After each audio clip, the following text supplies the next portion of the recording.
வணக்கம். நான் இசைக்கராஜத்தூர் பேசுகிறேன். பிஎம்டி சார்பாக தூத்துக்குடியிலிருந்து. மதுரையில் மிகப்பெரிய ஒரு அநியாயம் நடந்திருக்கு.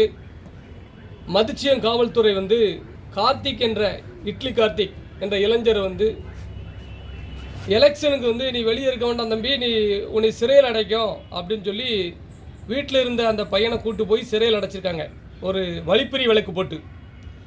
அந்த வழிப்பறி வழக்கு என்பது ஒருத்தர் பண்ணாத ஒருத்தனை வழிப்பறி வழக்கு போட்டு உள்ளே அடைச்சால அது தற்கொலைக்கு சம்மந்தம், அதில் மாற்று கருத்தே இல்லை. இந்த மாதிரி கேவலமான வழக்குகள் எல்லாம் காவல்துறையினர் போடுவாங்க. அப்பப்போ ஏதாவது பிட்டப்பு வழக்கு, அவனை பிட்டப்பு வழக்கு போட்டு அவனை ரவுடி ஆக்கிறதுக்காண்டி போடுவாங்க. அந்த மாதிரி இந்த பையனை ரிமாண்ட் பண்ணியிருக்காங்க அப்படின்னு சொல்லி அவங்க ஃபேமிலி சொல்கிறாங்க.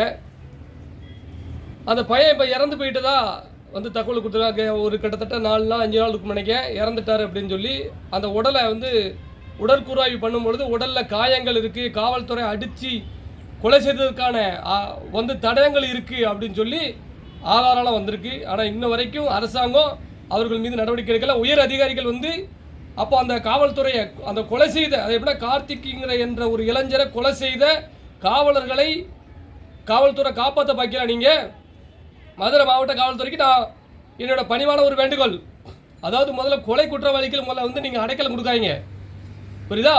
இதே பொதுமக்களில் ஒருத்தனை எப்படின்னா கொலை குற்றவாளிக்கு அடைக்கலம் கொடுக்கான்னு சொல்லி சொல்லுது இல்லை. அப்போ இது யாரு? இந்த மதுச்சியம் காவல்துறை கொலை செஞ்சுதா இல்லையா? அப்போ இவங்களுக்கு சஸ்பெண்ட் பண்ணி விசாரணை பண்ணியிருக்கணும்ல, ஏன் பண்ணலை? ஏன்னா தேவமாறுல அந்த பையன் தேவமாறு. மதுரையில் எத்தனை தலைவர்கள் இருக்கீங்க? எத்தனை தலைவர்கள் இருக்கீங்க? எல்லாரும் எங்கே போயிட்டிய? எலெக்ஷன்ல என்ன எலெக்ஷன் போனால் வராதுல்ல, என்ன 5 வருஷத்துக்கு ஒருக்க வரும், கொஞ்சம் பிஸியாக இருப்பிய, அப்படி தானே?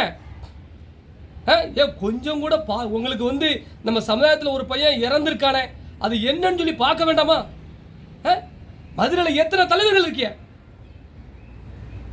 அண்ணன் பசுமன் பாண்டியன் மட்டும் அந்த களத்துக்கு போயிருக்காரு. அந்த வீடியோலாம் பார்த்தேன். அவருக்கு எங்களது மனமார்ந்த நன்றிகள். மற்ற தலைவர்கள்லாம் நீங்கள் எங்கே போனீங்கன்னு தெரியல, நீங்கள் பிஸியாக இருக்கீங்க. எலெக்ஷன் வந்தோடனே தான் எல்லாரும் பிஸி ஆயிட்டியே.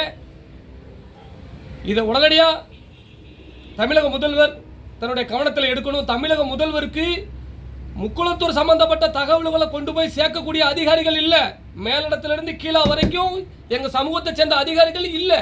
அதுதான் காரணம். எங்களுடைய பாதிப்புகளை முதல்வர்கிட்ட கொண்டு போக முடியல. இதை நினைச்சு எங்களுக்கு வருத்தமா இருக்கு, வேதனையா இருக்கு. யார்கிட்ட நாங்கள் முறையிட? அதனால தயவு செய்து அன்பு தம்பி கார்த்திக் அவர்களின் இறப்பிற்கு காரணமான காவல்துறை மீது கடும் நடவடிக்கை எடுக்கணும். அந்த குடும்பம் 2 பொட்ட பிள்ளையை வச்சுக்கிட்டு அந்த அம்மா பேசுகிற அந்த வீடியோ பார்த்தேன்.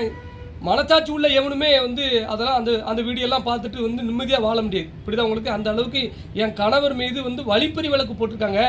அது எனக்கு அசிங்கமாக இருக்குது. என் பிள்ளைகள் நாளைக்கு நம்ம அப்பா என்ன கேஸில் போனாருன்னு சொல்லி கேட்கும்ல, அப்படின்னு இந்த அளவுக்கு கொடூரமான முறையில் காவல்துறை ஈடுபட காரணம் என்ன?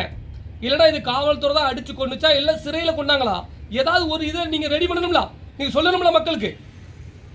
அதனால் இதில் ஈடுபட்ட காவல் அதிகாரிகளை நான் வன்மையாக கண்டிக்கிறேன். நடவடிக்கை எடுக்காவிட்டால் ஒட்டுமொத்த முக்குளத்தரையும் ஒன்று சேர்ப்போம். மதுரையில் உள்ள தேவமாருக்கு போகிறோம் சொல்லுதேன். மதுரையில் உள்ள தேவமாருக்கு போகிறோம், நீங்கள் அழிய போகிறது உறுதியாயிட்டு. ஏன்னா எவன் செத்தாலும் நீங்கள் போக மாட்டீங்க, என்ன பிரச்சனாலும் நீங்கள் தலையிட மாட்டீங்க.